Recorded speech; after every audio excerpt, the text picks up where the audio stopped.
In April 2025, China quietly unleashed a new weapon: no bombs, no armies, just a sweeping ban on rare earth exports to nations it deemed a threat. This wasn't a blanket embargo, but a precise strike at the heart of Western military power. As the world focused on Middle East conflicts, China's move began to bite, disrupting the flow of critical materials for advanced weaponry. The effects were subtle at first: delays, warnings, whispers of a deeper crisis. Rare earths power the sensors, guidance, and electronics of modern warfare. Without them, even the most advanced systems falter. China's dominance wasn't accidental. It was the result of decades of investment in mining and refining, giving Beijing control over 90% of global processing. Now, with a single policy, China exposed a fatal vulnerability in Western arsenals. For Israel, whose defense relies on technological superiority, the implications were catastrophic.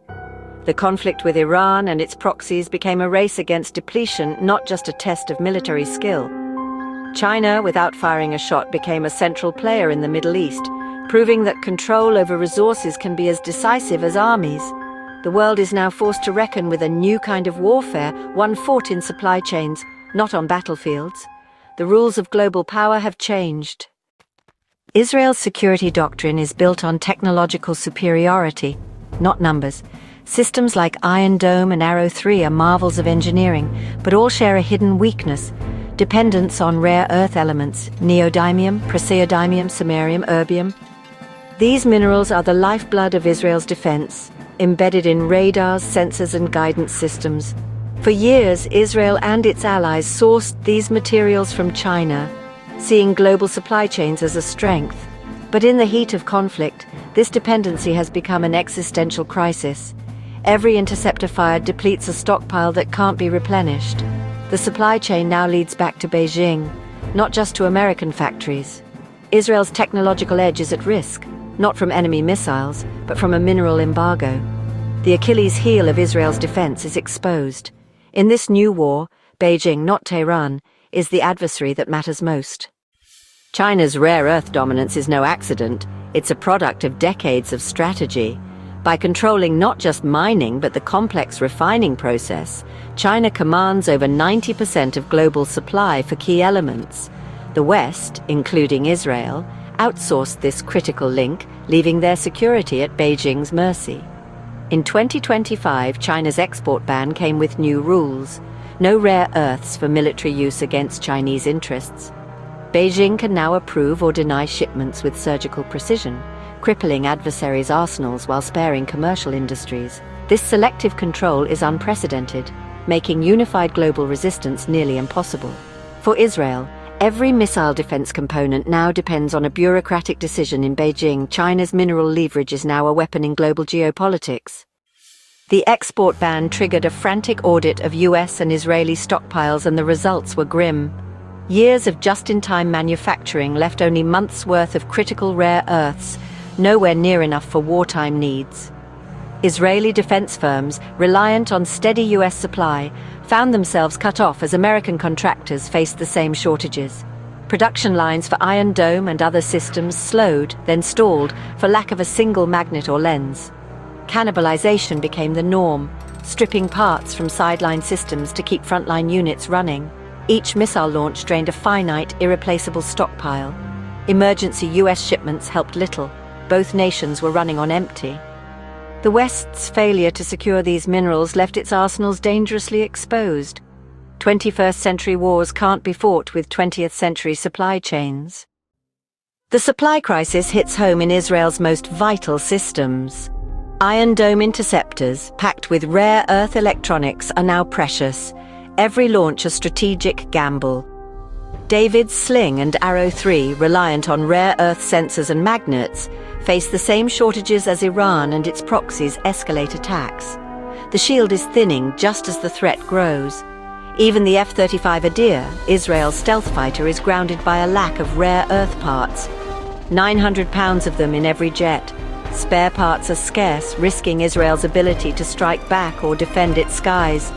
The technological edge that once guaranteed survival is eroding, not from enemy action, but from a supply chain blockade. Israel's last line of defense is now at the mercy of global minerals politics. The cost of every missile, every flight, is now measured in grams of rare earths. The rare earth crisis has sent Israel's war costs skyrocketing. Each interceptor is more expensive than ever, as prices for neodymium and dysprosium soar over 1,000%. Non-Chinese sources can't meet demand, sparking a global bidding war for scraps of supply. The economic fallout is severe. Tourism collapses, businesses shutter, and the government issues wartime bonds to stay afloat. Security costs now compete with civilian needs, deepening social fissures. China's strategy is working. By restricting minerals, it's inflating the cost of war and draining Israel's resources.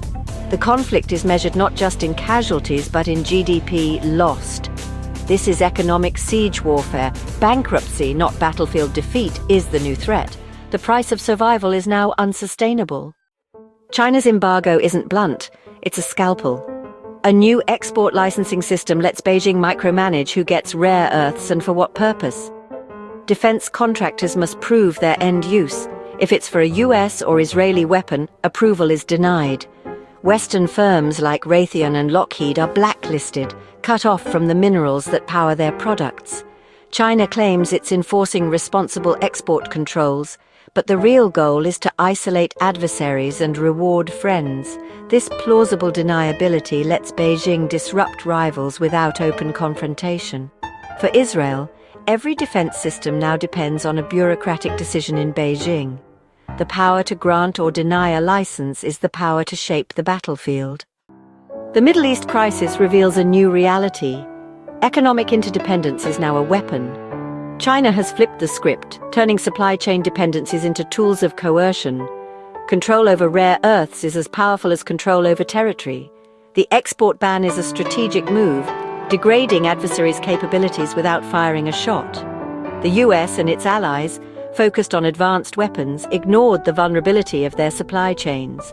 Israel's predicament is a warning. Technological superiority is useless without secure access to critical materials. China's grip on a handful of minerals now holds the world's most advanced militaries hostage. The age of pure military supremacy is over. Geoeconomic warfare has begun. Future wars may be won or lost before the first shot.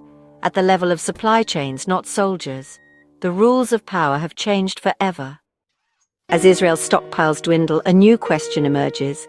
Can China enforce peace by turning off the tap? By denying Israel the means to fight, Beijing is pushing all sides toward a costly stalemate. This isn't altruism, it's self-interest. China wants stability for its energy and trade, not a wider war. Selective restrictions let Beijing modulate the conflict, keeping it contained and on its terms. The danger, if China can do this in the Middle East, what's to stop it elsewhere? Taiwan, the South China Sea? The US risks being unable to arm its allies, not from lack of will, but from lack of minerals. The rare earth crisis is a wake-up call: secure supply chains or risk strategic paralysis. China's embargo may buy temporary peace, but it's fueling a new era of global competition for the elements that power the modern world.